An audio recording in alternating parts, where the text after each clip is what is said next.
Hey, Unicorns, it's Ellie. So, a common misconception is that all debt is bad. Yes, some debt is bad, but what is good debt? If you've ever heard of Robert Kiyosaki, you would know that he is an advocate for good debt. Huge advocate. If you haven't read his New York Times bestseller, Rich Dad, Poor Dad, then there's a link in the description for you to get it. It's probably like one of the most important books to ever read if you want to start your own business or just learn about investing or anything like that. But many people get confused with the concept of good debt. I hope you guys can hear me better. I just realized that the fan was on, so I turned it off. Society teaches us to get out of debt, which is a good thing, but it's very misleading. Oh my god, it's a net. And if you've heard of Dave Ramsey, you're familiar with that concept as well. And he wrote the Total Money Makeover, which is also in the description box. He teaches about the debt snowball. That's where you put yourself on a steady budget and you're paying the bare minimum for all of the debt that you have each month. And at the same time, you're paying as much as possible on the smallest amount of debt you have. So if your smallest debt is $1,000 on a past due credit card, just for example, your bare minimum payment might be $15 per month. Instead of paying $15, pay $30 per month instead. And that way you pay off the debt twice as fast. And then when that debt is paid off, you do not just put the extra cash in your pocket each month. You put that same $30 into the next bill payoff. And then that debt will get paid off faster too. And then when that debt is paid off, you take all of that money and you put it toward the next bill. And this cycle continues until you pulled yourself all the way out of debt. Hence the debt snowball. You can check it out on his radio show and his YouTube channel. People go there and they take their testimonies and they share that the debt snowball worked for them and that they're debt free. And that is a perfect strategy for bad debt. But Dave Ramsey doesn't really talk about the usage and benefit of good debt. And I can totally understand that because you guys, stop it. And I can totally understand that because his audience might get confused and he may become contradictory in the things that he's talking about, and some people may totally miss it. It's like, but you told us to get out of debt. Why would we get good debt? But you told us to get out of debt. So yeah, I see why he stays away from discussing that topic, plus his testimony about how he used to have good debt, but it just didn't work out in his favor. But you can just do research on him to find out all that. And so then you just take it back to Robert Kiyosaki to learn about good debt.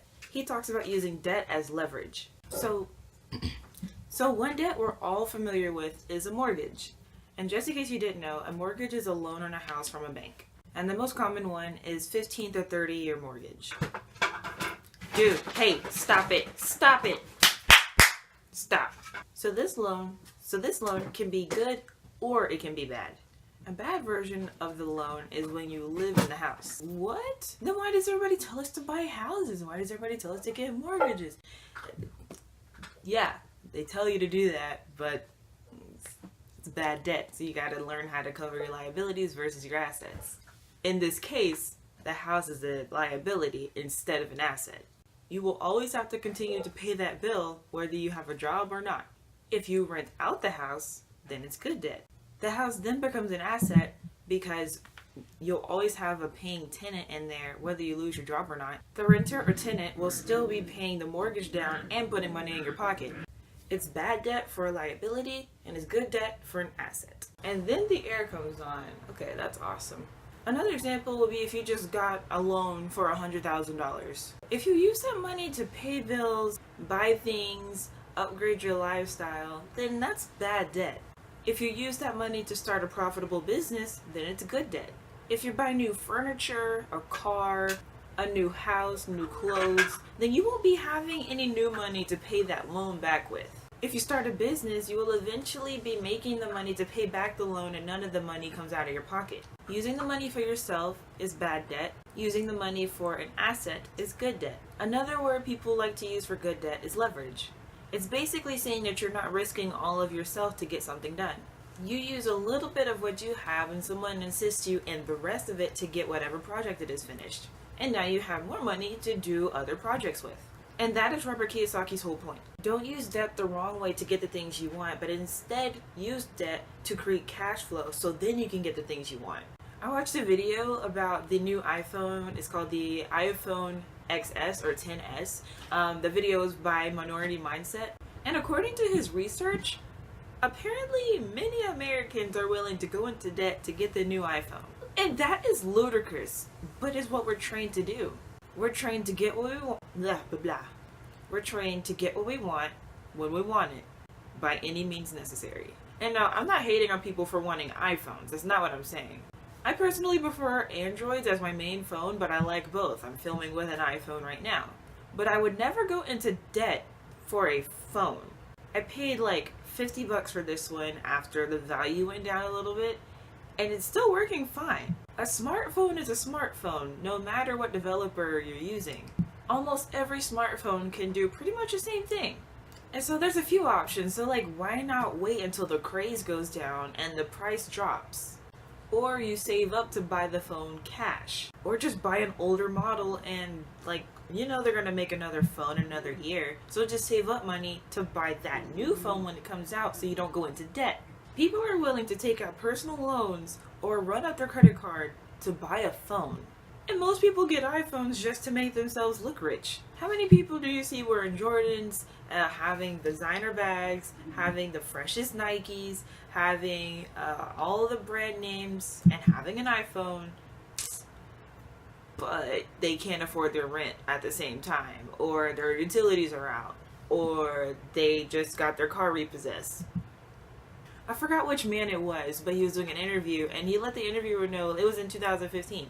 He still used a flip phone. He still got all of his business and everything done with a flip phone. He didn't need a smartphone to do what he was doing. So why do you need a $1,000 phone when you don't even have a business or you're not making money with your phone? If you're not a millionaire or someone who needs an iPhone specifically to do their business, what makes you think you need to go into debt to get an iPhone? We in America, and I think in most parts of the world, we're taught that we're trained to be so reckless with money and to think that it's so scarce and that if we get it, we have to immediately spend it because we're not going to have it later regardless. And that's why in one of the richest countries in the world, we still have so much poverty. And honestly, it's mental poverty because a lot of people who live in poverty in America still have a place to live, while people who are in poverty in other countries don't have anywhere to live. They're literally living on the ground, in the dirt. There's no buildings to chill in. There's no Starbucks to get water from. There's no McDonald's to sit and use free Wi-Fi. Like, there's nothing there. So our version of poverty is so like out of whack versus the real version of poverty. And the same people who are killing themselves so they can buy new iPhones are the same people you can't loan $20 because you know that they won't pay you back. And it's a very interesting phenomenon. But if you made it this far in the video, then you're different. You see, or at least you've learned that there's a difference between good debt and bad debt.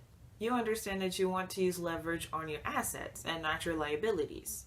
And I'm also glad that I'm able to provide content to teach people more and more about finance. Many people won't hear anything like this in their entire lives, and they won't even know that they're part of the machine. And before I go off on a tangent, let me just end the video right here. Oh, also comment any funny money mistakes that you've ever made. See you in the next one, Rainicorns. Bye.